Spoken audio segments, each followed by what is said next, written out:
ஒரு டைம் இந்த சோயா கிரேவியை சப்பாத்திக்கு ட்ரை பண்ணி பாருங்கள். சப்பாத்தி செய்யும் போதெல்லாம் இந்த கிரேவி தான் ஞாபகத்துக்கு வரும். வாங்க அப்படி சூப்பரான கிரேவியை எப்படி செய்யலான்னு பார்க்கலாம். ஃபஸ்ட்டு ஒரு பேனில் கொஞ்சமாக தண்ணி ஊற்றி நல்லா தண்ணியை ஹீட் பண்ணிக்கோங்க.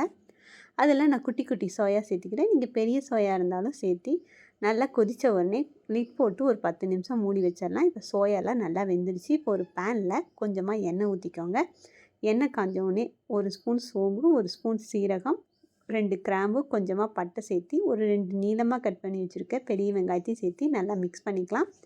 இதுலேயே கொஞ்சமாக கருவேப்பிலை, 1 ஸ்பூன் இஞ்சி பூண்டு பேஸ்ட்டு சேர்த்து நல்லா மிக்ஸ் பண்ணிக்கோங்க. வெங்காயம் நல்லா கண்ணாடி பதத்துக்கு வந்ததுக்கப்புறம் ஒரு 2 தக்காளியும் சேர்த்து நல்லா மிக்ஸ் பண்ணிக்கிறேன். இப்போ லிட் போட்டு இதை நல்லா வேக விடுறேன்.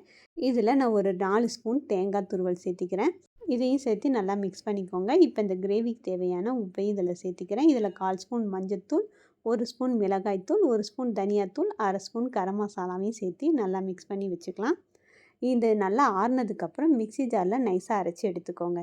இப்போ அதே பேனில் நம்ம நைஸாக அரைச்சி வச்சுருக்க பேஸ்ட்டையும் இதில் சேர்த்து கொஞ்சமாக எக்ஸ்ட்ரா தண்ணி விட்டு லிட் போட்டு இதை ஒரு 10 நிமிஷம் நல்லா கொதிக்க விடலாம். இது 10 நிமிஷத்துக்கு அப்புறம் நல்லா கொதிச்சிடுச்சு. நல்லா பாருங்கள், கிரேவி நல்லா திக்காக கண்டிஷனில் வந்துருச்சு.